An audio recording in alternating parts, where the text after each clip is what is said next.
So now it's a fall apiece. Kowalski, the winner of the first fall. Buddy Rogers, the winner of the second fall. And, of course, the winner of the third fall will win the match.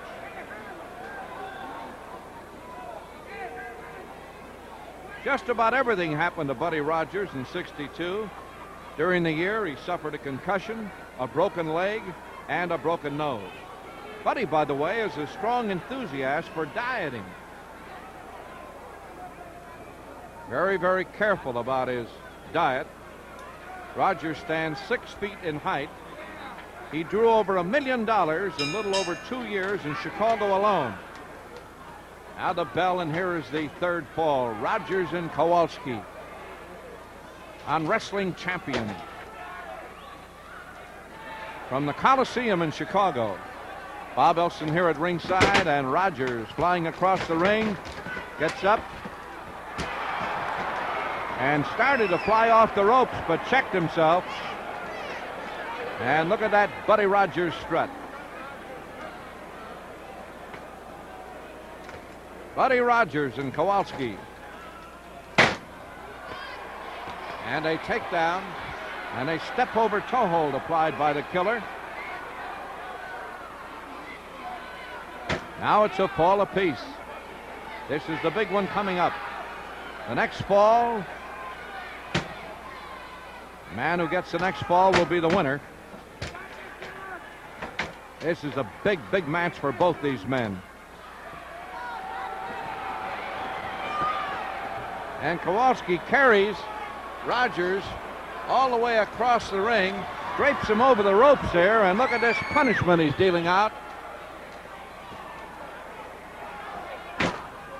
Rogers slipped, came down actually on his head there on the mat, and Kowalski just keeps pounding away at that left leg of Buddy Rogers.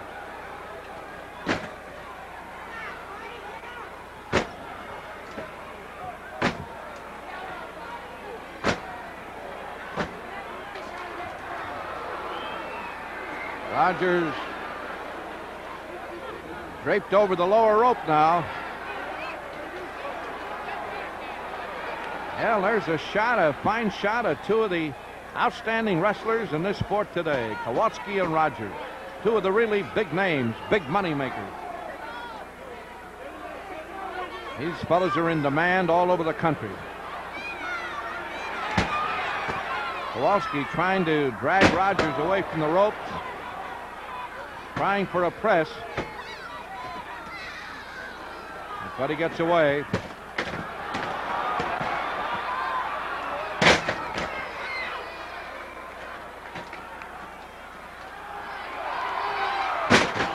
And they take turns at body slams.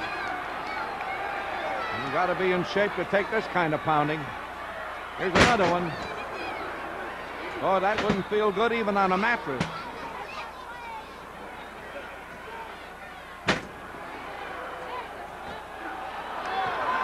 Kowalski going up high on that rope. Watch him come up, and he misses Rogers, who gets away. Might have hurt his leg a little bit there. And Rogers trying for a press, and he's got it.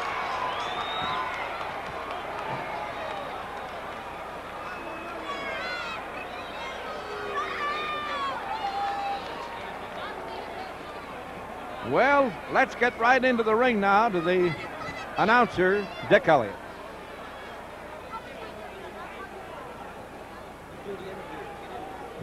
The time, 3 minutes and 7 seconds. That was a body press.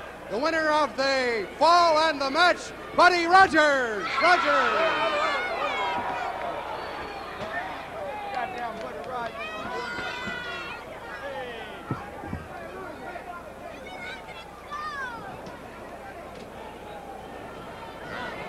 One of the most colorful wrestlers in the world today, Buddy Rogers. Not one of them, the most colorful. The greatest wrestling that wrestling's ever had come out of this body. I want you and everyone listening in to know one thing, that if they ever made another guy better than me, he hasn't been made yet. The good Lord made me. He threw the mold away when it comes to the wrestling business. I've got a lot of imitators, many imitators. but there'll never be another to duplicate me. Champ, the fans have just seen you in a very tough match. How did the match go? Well, I'll admit it was a little rugged, but like I've always told everyone, in and out of the wrestling business, when it gets too tough for everyone else, it's just right for Buddy Rogers. That's why I'm champ today. Buddy, you've got a lot of fellows claiming this title. Well, there might be a lot of claimants, but the public knows who the real champion is. They know when they look at Rogers, they're looking at the real diamond, the greatest diamond wrestling ever had. Well, there's no doubt about it that you certainly are a fellow that's put on a great show in every one of your matches. And that's why you're in demand, not only in this country, but practically all over the world. Well, listen, I'll put the title on all over the world. I don't care where it's at. I want to let these people know once and for all that my motto is not to run from them. If I do any running, it'll be straight at them. Well, tonight you really put on a great show, champ, and you gave the customers a fine show here in Chicago. Well, thank you, Bob, and like I've always said, if you want a real champion, you got to get Rogers to fit the bill. I wish you lots and lots of luck. And thank you, Bob, and it's a up the pleasure fine being work. with you. Thank you, champ. That was Buddy Rogers, one of the